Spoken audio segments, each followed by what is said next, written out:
One of the questions I get asked most frequently is whether you can do crystal surgery on yourself. And the short answer is yes, you can. However, there are a few guidelines, and that's what I want to go over today. And I'm going to demonstrate how to work on yourself by working on myself. Specifically, I'm going to be working on my hand, and I'll explain what happened to it in a moment. But what I want to say is that one of the difficult parts of working on yourself is that you tend to skip steps and you tend to cut corners, and that's not going to make for a good session. So you want to pay attention and do the session for yourself to the same standard as you would be doing it for someone else. And you'll discover when you go ahead and try this that when we're working on ourselves, we tend to shortchange ourselves. That's the first guideline. Don't shortchange yourself. The second one is to understand that we have two neural pathways. We have a neural pathway sending messages from the brain to the sense receptors and to the voluntary muscles and so on. And that's the one pathway. Then you have another pathway where information is coming in from your tissue, from your sense receptors, from your muscles, up to your brain. When you're working on yourself, there's a lot of difficulty in remembering where to pay attention. The tendency is to pay attention to what you're feeling. That's the neural pathway from the sense organs up to the brain. And really, when you're working on yourself, what you want to be doing is paying attention to what you're doing. You're paying attention to the neural pathway from your brain to your muscles, and you're paying attention to what you're perceiving as a practitioner, and you do not want to be paying attention to what you're perceiving as a recipient. This is quite a hard discipline, and it takes a little bit of practice. It is worth it. The third guideline for working on yourself is accessibility. We can't, for example, do the kind of work on our bodies that a practitioner can, because we can't see and we can't reach. So if we want to do something up here, well, that's a little bit difficult. I'll be working on my hand, and so technically I could work directly on this hand using my right hand, and I could, do that, but then I'm limited to using only one hand, and I get into the complication of trying to feel what I'm doing rather than pay attention to what I'm doing. So that's another guideline, is accessibility. And because of that, I prefer to work, when I'm working on myself, I prefer mostly to use a proxy crystal, unless I'm doing the kinds of things like an infusion that are straightforward to do on yourself. And an infusion is when you are actually touching yourself with the crystal. And this kind of working on yourself you can do on your own without worrying about where your attention is. But when you actually want to do a crystal surgery, it's just like a regular physical surgeon. You wouldn't want to be under anesthetic and operating on yourself at the same time. So there's those kind of dynamics that you do want to take care of.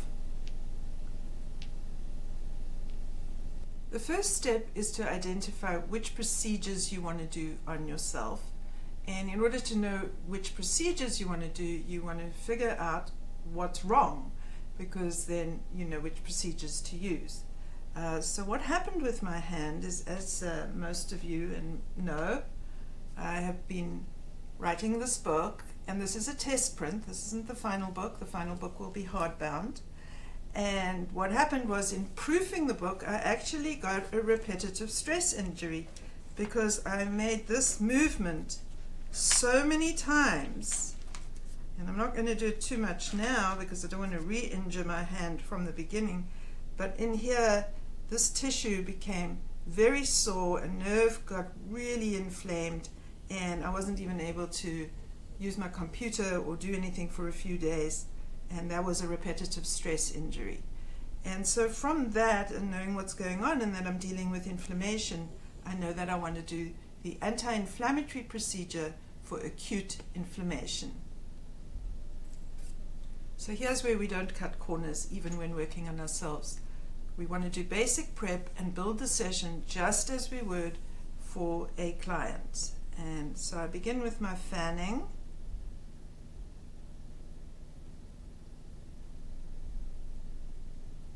There we go. And I am in my proxy crystal here. I'm working on my proxy crystal. I fan, I sweep,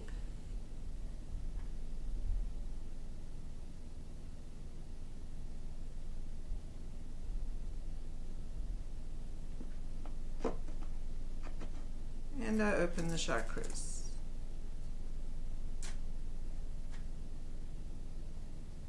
And as I began, I wanted to see if I could feel what I was doing to myself, so I redirect. I'm going to just do it and trust, because I want to stay in the zone, the zone of practitioner. I don't want to switch from practitioner to recipient while I'm working. And it is a discipline, it is difficult. I just keep reminding myself as I go along. And you can hear I'm stumbling a little bit with my words, and that's probably going to increase, because I can't help but be going into a somewhat altered state of consciousness as I'm doing this to myself.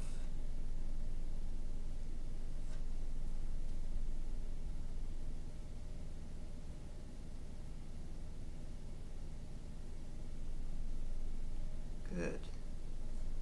Alright, so next what I'm going to do is I'm going to grid with Fuchsite for my whole system. And this is where working on a proxy crystal is really very supportive, because it's a smaller amount of time to do these grids and to cover the whole area. And that is advantageous in itself.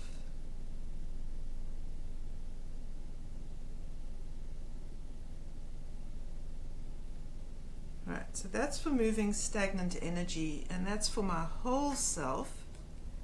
And then for my hand, I want to work on inflammation. And so I'm going to grid with zincite to inform my hand. And what one can do when using the board and working on people in a remote way is you can use stones to stand in for body parts. So I have used these stones here to stand in for feet, and actually about 2 days ago they stood in for kidneys, and I've been using this stone to stand in for the head. It's got a nice shape and it's rhodochrosite. And for working on my hand, I'm going to use this stone that is shaped in a way that is very reminiscent of the hand. And I've been saving this stone for many, many years, and today is the day that I'm going to use it for the first time. And it's excited, and I'm excited. And it's been giving me instructions all morning, actually all week. So there we are. I think I'll just move it over here. And then I use my regular one that I would use in a session on a human, they're all on humans, that I would use on a live person, in-person session. And I'm going to grid my hand using this proxy crystal. And this informs the area that what we want today is an anti-inflammatory effect. This is like the teacher telling the students in the class what lesson they're going to learn, giving the big picture. And that's what this gridding at this stage is for. There we go. It's an orientation.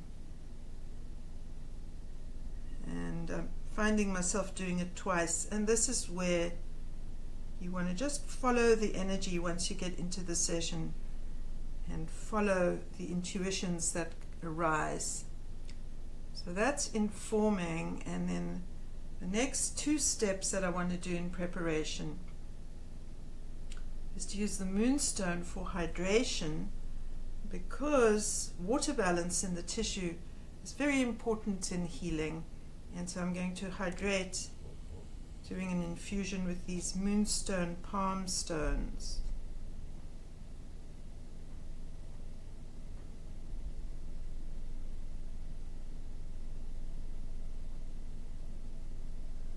And as the practitioner, I can feel the connection with the energetics coming through loud and strong. And again, I'm disciplining myself. Don't try and feel it in my hand, because of course I'm using my hand to work on my hand.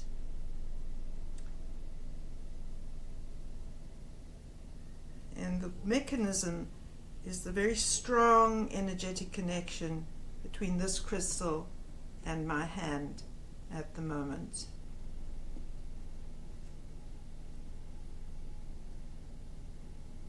Wow.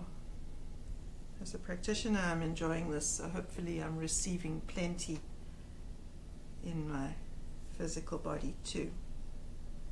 Okay. And now I glanced over here and I realized I didn't de-cord, and I think that I should, and this is relationship cords. And I'm going to go in and de-cord now. So this is hemimorphite, this is convoluted sheet quartz. And I'm going to just de-cord to make sure that it isn't cording that went into my hand, because there was a lot of intensity, one could say, around creating this book. It was a 5-year project, and so there were various people that were going in and out of the project, and there was a sense that as I was coming to completion, perhaps some of those people weren't as pleased about the accomplishment as those who continue to create towards the end. And I am definitely, as a practitioner, experiencing cording right in the area that got hurt during the proofing process. There we go. Wow, there's a big one. It's almost like an extraction, but not quite. Excellent. So I empty that into the bowl.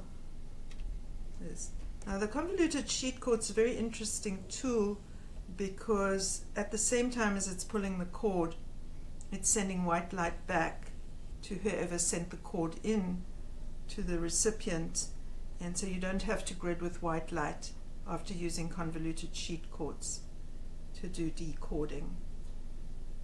I'll just go over that for my hand. I can report that that did seem like a good idea. Then the next step that we would want to do is to help the irritable fascia.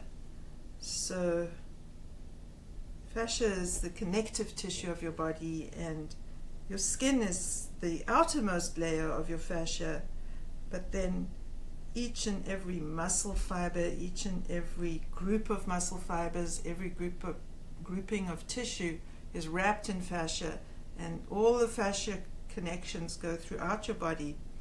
And when the fascia gets irritable, it communicates that irritability all around your body. And so it's a good step to ask the fascia to stop being so irritable and to help it with that. And what I'm using is Diopside and Thunder Bay Amethyst. And this is called V-gridding. And so I'm doing this all to my hand via the proxy crystal. And usually V-gridding is done in only one direction.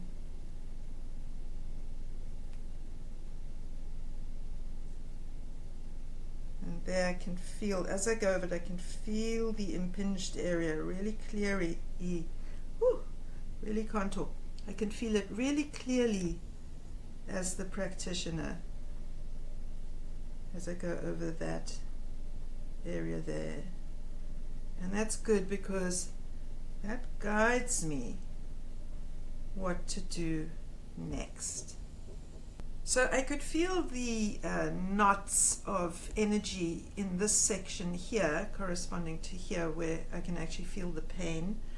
And I'm going to scratch and dig at that using my shungite pyramid, and I thought we should use the bigger one for this. It's easier to see than this one.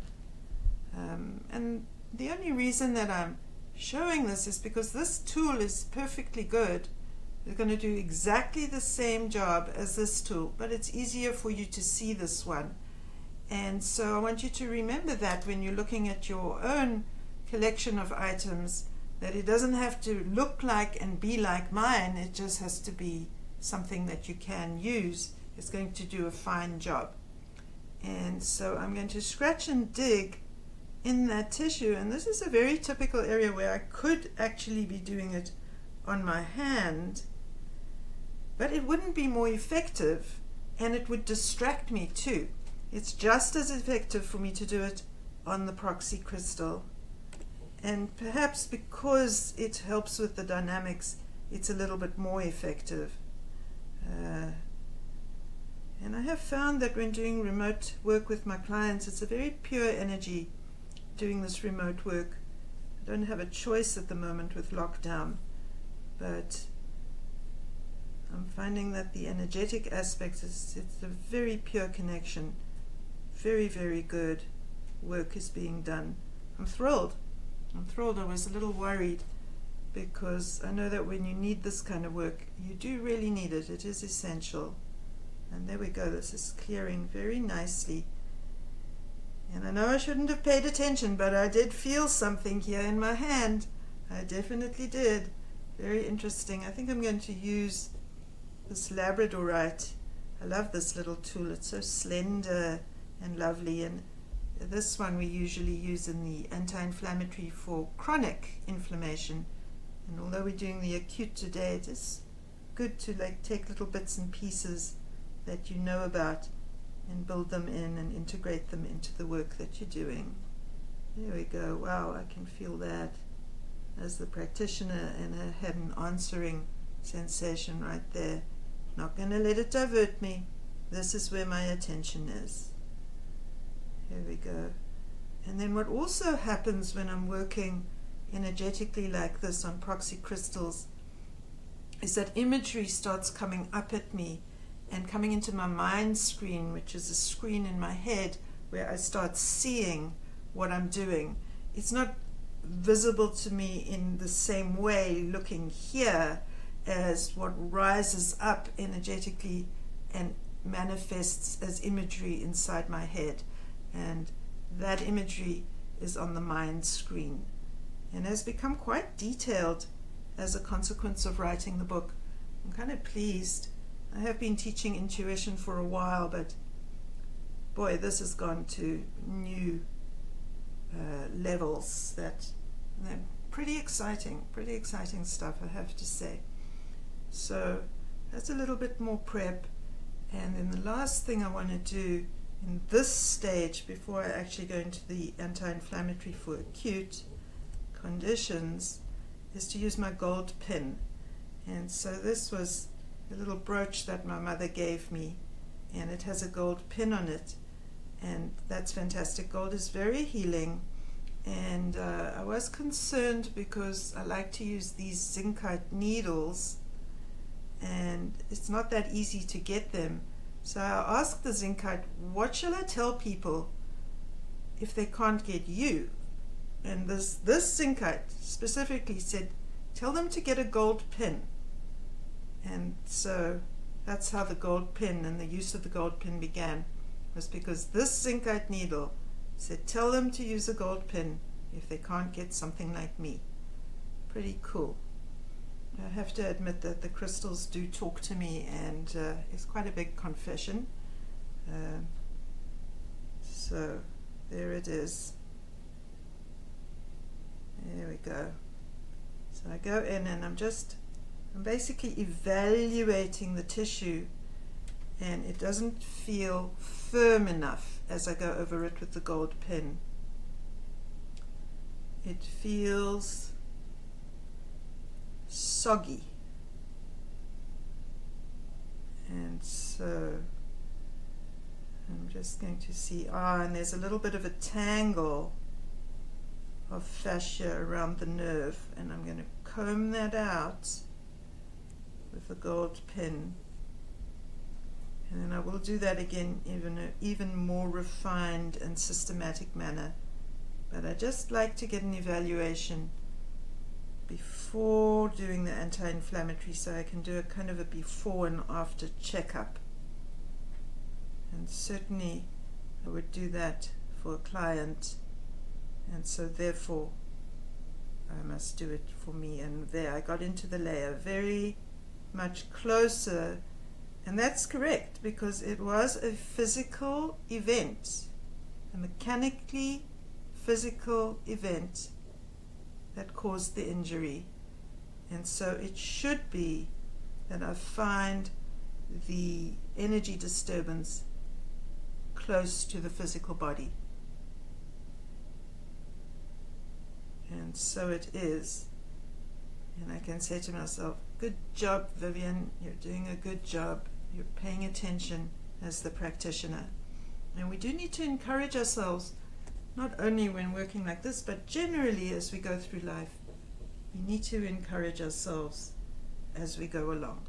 We tend to have no shortage of self-criticism, but we do have a lot of encouragement. So I'm finding myself saying that, and I'm thinking perhaps I need encouragement, because that's what's coming out my mouth here, almost like a kind of channeling. And I'm going to put this kunzite at my feet on the proxy crystal to give, and boy, I actually can feel this feeling coming through me, and I'm just going to use these love stones.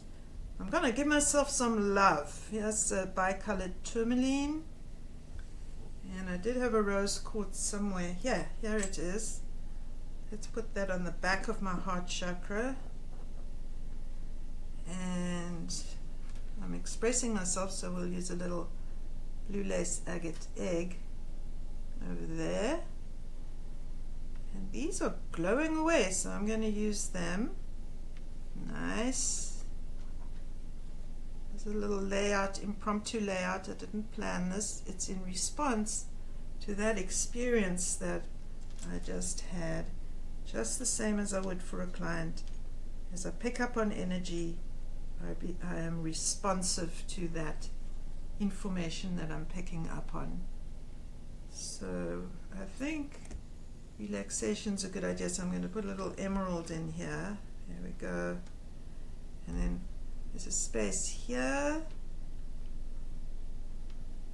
And this, I think, is what I'm going to put, this little angel aura spirit quartz. I'm going to put that there. Over there for my heart. And I think, let me see what it, this is glowing away. This is the one. This aqua aura sphere was glowing away, telling me, use me, use me. And so there's the layout that I have put myself in. And from here, and this is to support me through the process of finishing the book. It's symbolic. I hurt my hand to finish the book, and then I started talking about how we are not encouraging ourselves enough, and that's how this layout came about. And this is to give myself support and encouragement, same as I would for a client. And so now we're set up, and I can go into the anti-inflammatory procedure. Now that we've done all the preliminary steps and techniques, let's do the anti-inflammatory for acute conditions. And we begin with infusion with green fluorite.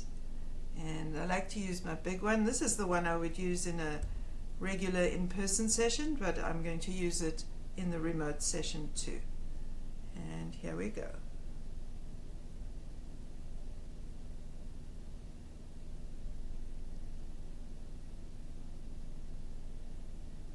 And one of the things to remember when using green fluorite is that makes you cold. And I remembered to tell you this now, because as I did this, I became colder, and I really noticed it. So that's interesting. Next step, green calcite. Same deal, infusion.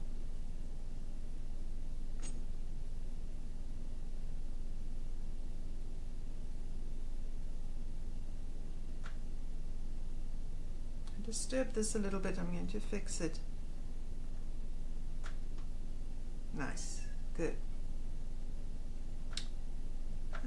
Okay, very nice. Then we beam with a green obelisk. And so beaming isn't done in a grid. You go into the trouble spots and you feel where the green light needs to be poured in to the etheric tissue.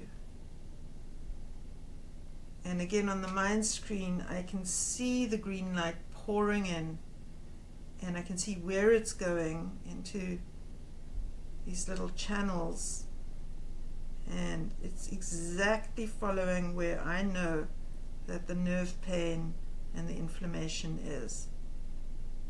I go back here, and what you're doing is you're looking for where shall we pour in green light. And what's nice about this tool is it acts like a jug, and you literally pour as if you're pouring from a jug. And then on your mind screen you visualize the green light pouring into the area.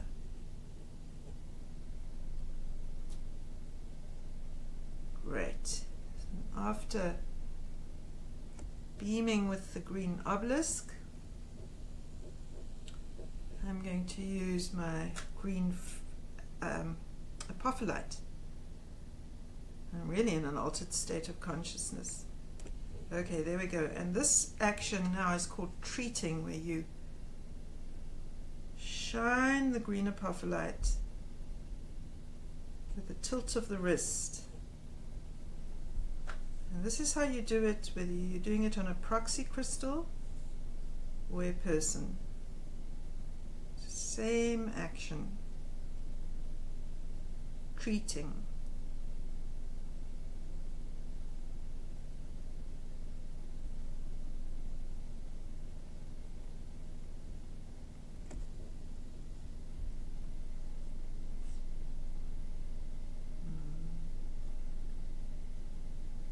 There we go. Nice. Okay, the next movement after this is working with the zincite needle, and this is done in a grid, and actually a 3D grid. So to begin with, we grid the area like so.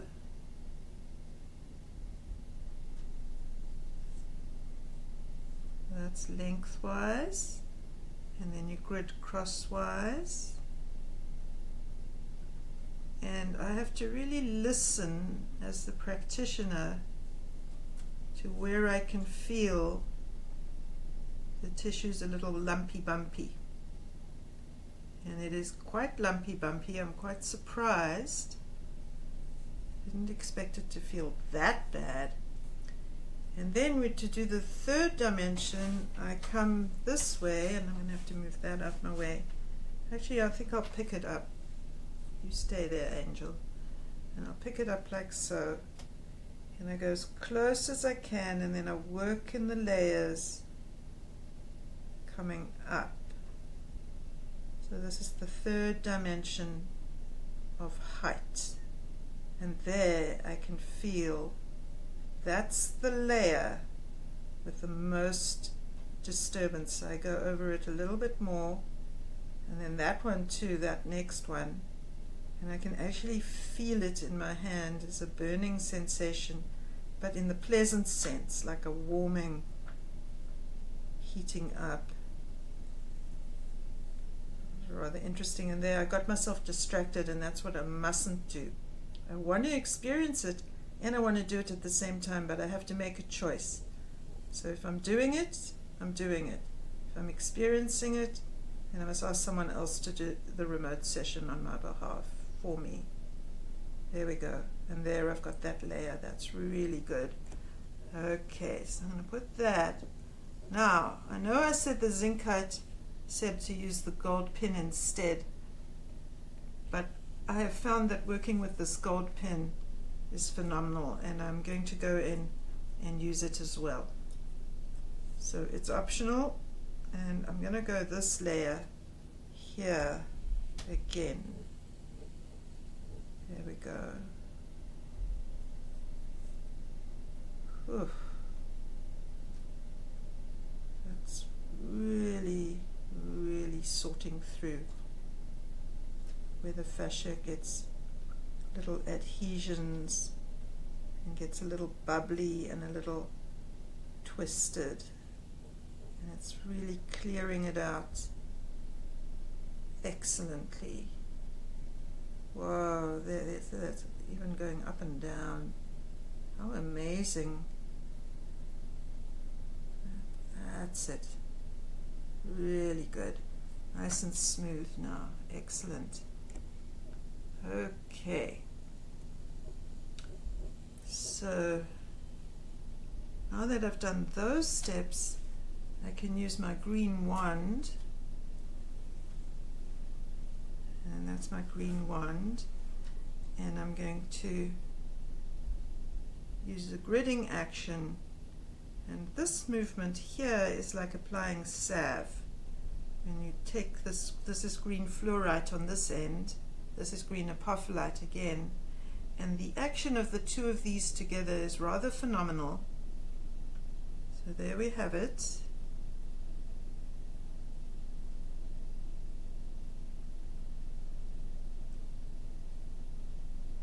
And then I grid, work in a grid with a slight pendulum-like swing. That's what I was guided to. Sometimes one just sort of does gridding like this, and that kind of smooths the tissue. That actually was quite useful. But this is for getting the salve in. This is more like a polishing move. But actually it's very good. I may adopt it for the future. Discovering things here right in front of you. Then I use the green apophyllite end. And again I grid with a slight pendulum action.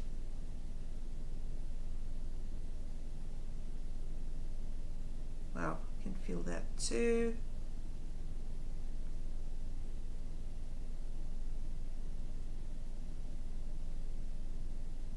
Brilliant. Nice. Not to forget white light infusion. So this is a very nice white wand.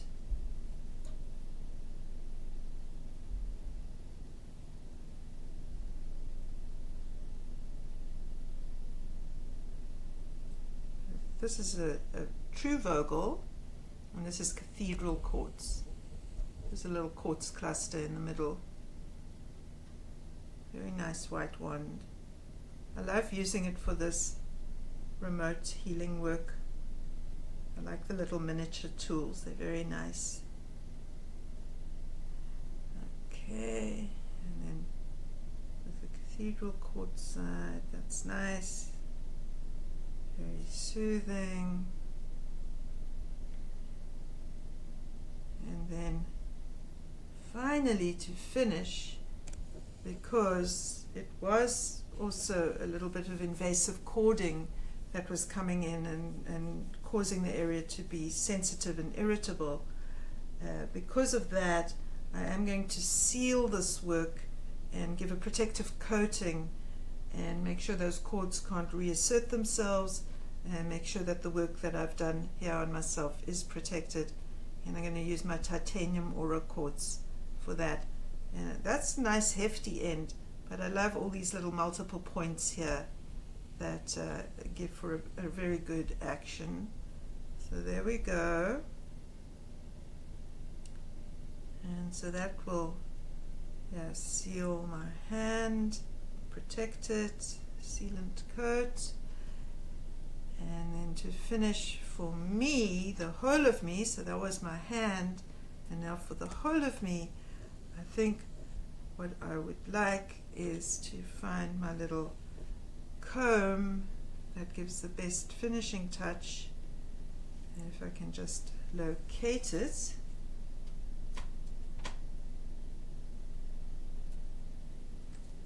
It's hiding from me, and so I'm going to use my kunzite instead, because it's going to do a really, really, really good job. I love my kunzite, and so here we go. I'm going to finish by encouraging myself with the loving energy of kunzite, and I think this was an even better choice than what I was imagining at first.